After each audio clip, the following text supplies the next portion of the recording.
Hello people, welcome to new series of this YouTube channel, that is Pharma series.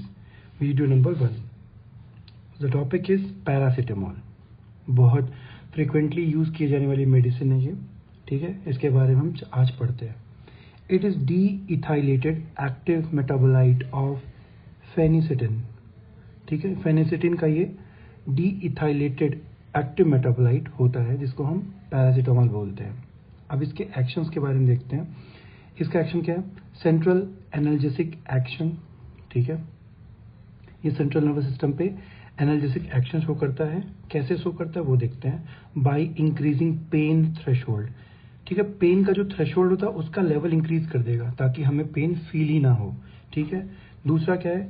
It is a good antipyretic. ठीक है, ये good antipyretic है. Means इसको हम fever वगैरह में भी यूज़ कर सकते हैं. पायरेक्सिया मीन्स होता है फीवर, तो एंटीपायरेटिक, तो it is a good antipyretic. ठीक है.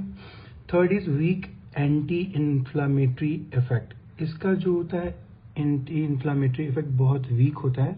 अब इसका हम रीजन समझते हैं कि ऐसा क्यों है. ठीक है, हमें पीसीएम का इफेक्ट पता है. पीसीएम क्या करता है? वो कॉक्स को इनहिबिट करता है. ठीक है, लेकिन PCM doesn't work, not able to inhibit COX in presence of peroxides. ठीक है, peroxides की प्रेजेंस में PCM COX को इनहिबिट नहीं कर सकता. ठीक है, वो नहीं कर पाता. तो देखते हैं हम कि peroxide कहाँ पे प्रेजेंट है और कहाँ पे नहीं प्रेजेंट है. उसकी वजह से PCM कैसे वर्क करता है. देखिए, peroxide produced at site of inflammation. जहाँ पे इन्फ्लामेशन होगा वहाँ peroxide प्रोड्यूस होगा. तो इसका मतलब है कि PCM not able to inhibit COX. तो वहाँ पे PCM COX को इनहिबिट नहीं कर पाएगा. PCM will not able to inhibit COX at that site. इसी की वजह से PCM जो होता है weak anti inflammatory action show करता है. ठीक है, बिकॉज ऑफ दिस रीजन. ठीक है. दूसरा, since peroxide doesn't produce in brain, इसका मतलब है कि PCM इनहिबिट कर सकता है COX को. कहाँ पे? ब्रेन में. ठीक है, इसीलिए हमें एनाल्जेसिया और एंटीपायरेटिक एक्शन देखने को मिलता है पैरासीटामोल का, जो कि वो सेंट्रल नर्वस सिस्टम से एसोसिएटेड है. The next heading of this topic is pharmacokinetics. Pharmacokinetics में हम जानते हैं कि हम ADME के बारे में पढ़ते हैं. Means absorption, distribution, metabolism, excretion. चलिए एब्जॉर्प्शन देखते हैं. तो पैरासीटामोल का जो एब्जॉर्प्शन होता है वो ओरल एब्जॉर्प्शन होता है. ठीक है. Let us talk about the distribution.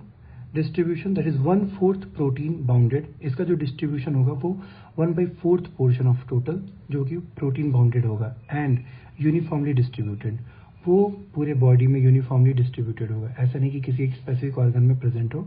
Uniform distribution होगा. ठीक है. मेटाबॉलिज्म की बात करें, via conjugation with glucuronic acid and sulphate.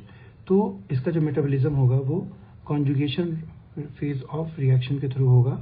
किसके साथ? ग्लूकुरोनिक एसिड के साथ और सल्फेट के साथ. ठीक है. इसके एक्सक्रीशन की बात करें तो यूरिन के थ्रू इसका एक्सक्रीशन हो जाता है. ठीक है. Let us talk about the plasma half life of paracetamol. So 2 से 3 घंटे का इसका हाफ लाइफ होता है. प्लाज्मा हाफ लाइफ होता है. Adverse drug reaction. Adverse drug reaction में हम देखेंगे एक्यूट PCM पॉइजनिंग. ठीक है, एक्यूट PCM पॉइजनिंग होगी. मेनली ये चिल्ड्रंस में होती है. क्यों होती है? क्योंकि उनके पास having low hepatic glucuronide conjugating ability, उनके लीवर के पास कॉन्जुगेटिंग एबिलिटी बहुत कम होती है. इसी वजह से उनमें जनरली हमें PCM पॉइजनिंग देखने को मिलती है. तो ये जो PCM पॉइजनिंग है एक्चुअली वो डोज डिपेंडेंट है. देखते हैं कैसे. अगर किसी का इनटेक मोर देन 150 मिलीग्राम पर kg हो या फिर more than 10 gram in adult हो. ठीक है, अडल्ट में मोर देन 10 ग्राम हो तो ये सीरियस टॉक्सिसिटी कराता है. ठीक है. और अगर डोज मोर देन 250 मिलीग्राम पर kg हो गया तो इट कुड बी फैटल. तो एक्चुअली जो एडवर्स ड्रग रिएक्शन है वो डोज डिपेंडेंट है. ठीक है. अब देखते हैं अगर किसी को टॉक्सिसिटी होती है तो उसको हम कैसे इंटरप्रेट करते हैं. ठीक है. देखिए, उसमें हम 3 कैटेगरी में पढ़ेंगे इसको. Early manifestation. ठीक है, इसमें क्या होगा? नोजिया हो सकती है, वॉमिटिंग हो सकता है, एब्डोमिनल पेन होगा और लिवर टेंडरनेस होंगे. ठीक है. Next, after 12 to 18 hours. ठीक है, अगर टॉक्सिसिटी तब भी नहीं सही हुई तो हम क्या देखेंगे? आफ्टर 12 to 18 आवर्स हमें सेंट्रल लोबुलर हिपैटिक नेक्रोसिस देखने को मिल सकती है, रीनल ट्यूबुलर नेक्रोसिस देखने को मिल सकती है, हाइपोग्लाइसेमिक कोमा देखने को मिल सकता है टॉक्सिसिटी के 12 से 18 घंटे बाद. सो आफ्टर 2 days हमें क्या देखने को मिलेगा, जॉन्डिस स्टार्ट हो जाएगा पेशेंट में, ठीक है, patient will face jaundice. In case अगर टॉक्सिसिटी कम हो जाए, if level of toxicity is low, ठीक है, तो पेशेंट रिकवर कर जाएगा। लेकिन if level of toxicity is more, लेकिन अगर टॉक्सिसिटी बहुत ज़्यादा हो तो हिपैटिक फेलियर एंड डेथ, तो पेशेंट की डेथ भी हो सकती है, ठीक है। चलिए अब समझते हैं कि हम कैसे टॉक्सिसिटी हो रही है। Let us talk about the mechanism of toxicity, ठीक है। तो मैकेनिज्म ऑफ टॉक्सिसिटी देखिए, तो देखिए NaBQI, what is this, N acetyl P benzoquinoneimine, ठीक है। It is highly reactive metabolite of PCM। ये PCM का क्या है, मेटाबोलाइट है, बहुत रिएक्टिव होता है। ये कैसे डिटॉक्सिफाई होगा देखते हैं। तो it is detoxified by conjugation with glutathione, ठीक है। ये जो मेटाबोलाइट है बहुत ज़्यादा रिएक्टिव है, इसको डिटॉक्सिफाई करने के लिए हम ग्लूटाथियोन, मतलब हमारी बॉडी ग्लूटाथियोन का यूज़ करती है। If large dose of PCM is taken by the patient, glucuronidation capacity is saturated with NaBQI, ठीक है। तो क्या होगा, अब सैचुरेशन तो हो चुका है, तो जो बचे हुए NaBQI होंगे, means metabolite of PCM increases. क्यों, क्योंकि अब उसे कोई सैचुरेट करने वाला बचा ही नहीं है ना, तो NaBQI क्या होगा, बॉडी में बढ़ेगा, NaBQI इंक्रीज होगा। ये क्या करेगा, binds to protein in liver cells, liver cells में जो प्रोटीन होंगे उनके साथ वो बाइंड करेगा और क्या कराएगा, necrosis, it will cause necrosis, ठीक है, जिसको हम बोल रहे थे सेंट्रीलोब्युलर हिपैटिक नेक्रोसिस। नेक्स्ट हम देखते हैं, अगर कोई क्रोनिक अल्कोहलिक ड्रिंकर हो, मीन्स बहुत हैवी अमाउंट में अल्कोहल डेली ड्रिंक करता हो, तो अगर वो 5 ग्राम भी PCM लेगा, इट विल रिजल्ट इन हिपैटोटॉक्सिसिटी, ठीक है। 5 ग्राम PCM through out the day अगर वो लेता है तो उसको हिपैटोटॉक्सिसिटी झेलना पड़ेगा, ठीक है। रीज़न क्या है, देखो अल्कोहल क्या करता है, it will stimulate CYP2E1, CYP2E1 को स्टिमुलेट कर देगा, एंड ये क्या कराता है, it will metabolize the PCM, और वी नोट दैट कि जो PCM का मेटाबोलाइट होगा वो क्या होगा, NaBQI। तो इसका मतलब है कि अल्कोहल क्या कर रहा है, NaBQI के प्रोडक्शन को इंक्रीज कर रहा है, ठीक है। So let us talk about the treatment, ठीक है। इफ पेशेंट ब्रॉट अर्लियर, हमारे पास पेशेंट पहले ही आ गया, तो वॉमिटिंग शुड बी इंड्यूस, तो उसमें हम वॉमिटिंग इंड्यूस करने की कोशिश करेंगे ताकि कम से कम एब्जॉर्प्शन उसका हो सके, ठीक है। दूसरा क्या कर सकते हैं हम, charcoal is given to prevent absorption further, हम चारकोल लेंगे। चारकोल क्या करता है, it is a good absorbent, तो वो ज़्यादा से ज़्यादा PCM को क्या करेगा, एब्जॉर्ब कर लेगा, तो इसकी वजह से क्या होगा, एब्जॉर्प्शन प्रिवेंट हो जाएगा, ठीक है, ताकि टॉक्सिसिटी रुक सके।